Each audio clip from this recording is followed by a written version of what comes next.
যার ভিতরে আল্লাহর ভয় নাই তাকে বিবেক আর অনুশোচনার কথা শুনিয়ে কোনো লাভ নাই। পর্যায়ে বুঝবেন আল্লাহ ছাড়া কেউ আপনার আপন না। আশেপাশে যা ছিল সবকিছুই মরীচিকার মতো মিথ্যে মায়া। আসসালামু আলাইকুম, কি অবস্থা সবার? আশা করি ভালো আছেন। আল্লাহর রহমতে আমিও ভালো আছি। এই তো প্রতিদিনের মতো ছোট্ট একটা ভিডিও শেয়ার করবো আপনাদের মাঝে। আজকে সকাল থেকে আর কি নিয়েছিলাম ভিডিওটা, তো যাই হোক সকালের যা যা আর কি করলাম এগুলি আপনাদের সাথে শেয়ার করবো। তো রান্না বান্না যেহেতু সবসময় ভিডিও দিয়ে রান্না বান্না করি, ওগুলির ভিডিও দিয়ে তেমন একটা কিছু দেখাতে পারি না। তো যাই হোক যা আজকে রান্না করলাম, আজকে না ভিডিওটা আর কয়েকদিন আগের মনে হয়, আমার আবার খেয়াল নেই কবের ভিডিও। তো যাই হোক এখানে রান্না করছিলাম, কলিজা রান্না করছিলাম আর রান্না করছিলাম আমার ছেলের জন্য আর কি। মাছ মাছ না মানে ভাবছিলাম প্রথমে মাছ রান্না করবো, কিন্তু মাছ ও আবার খাইব না, এই কারণে সিম আলু দিয়ে একটা মানে তরকারি রান্না ওর লেগে আর কি। ও তো মাছ টাছ খায় না, এই কারণে সবজি দিয়ে এইভাবে কারা কারা তরকারি রান্না করেন আমি জানি না, কিন্তু আমার ঘরে মাঝে মাঝে রান্না হয়, যেহেতু আমার ছেলে কোনো কিছু খায় না এই কারণে। তো কলজাটা আমি ভালো করে ধুয়ে আগেই পরিষ্কার করে নিয়েছিলাম, মানে সিদ্ধ করে রাখছিলাম ফ্রিজে, সিদ্ধ করে ভালো করে ধুয়ে ছোটো ছোটো পুটলা করে আর কি রাখছি, যখন যেটা আর কি লাগে রান্না করবো এই কারণে। তো এখানে কলজাটা রান্না করতেছি আর কি আলু দিয়ে, আবার একটু একটু বড় বড় সাইজের আলু দিলাম, যেন আর কি আমার ছেলে পায়ে মানে খাইতে আর কি সুবিধা হয়, নাহলে আবার ছোটো ছোটো আলু দিলে দেখা গেছে এটাই করতে হবে। তো মাছ ভাবছিলাম আমার ছেলে খাইবে, কিন্তু মাছ ভাজা আর কি দেখে বলতেছে এইগুলি তরকারির মধ্যে দিলাম, কিন্তু তরকারি খাবো না, এই কারণে আমি আবার সবগুলি তুলে রাখলাম। তো এখানে আমি আবার এই তরকারির জন্য আর কি করতেছি, মশলা কষাইতেছি।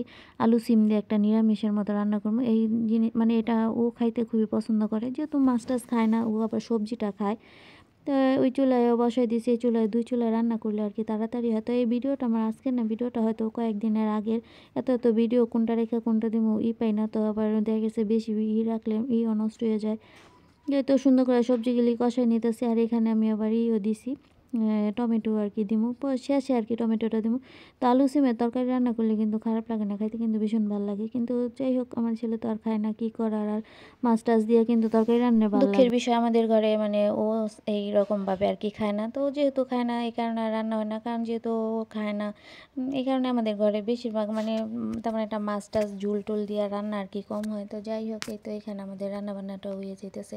শীত আমাদের এই জায়গায় আর কি ভালো শীত পড়ছে আজকে।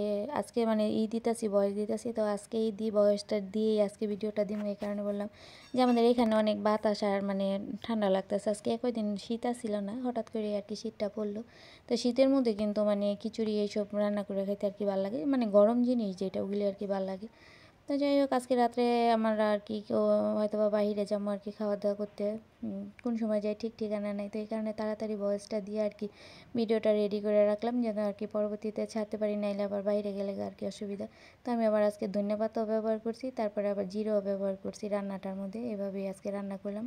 সবসময় জিরা দিই, আজকে আবার একটু ধন্যপাতাও দিলাম। তো যাই হোক এই তো আমার রান্না বান্না কমপ্লিট হয়ে গেছে। সবাই ভালো থাকবেন, সুস্থ থাকবেন, আল্লাহ হাফিজ।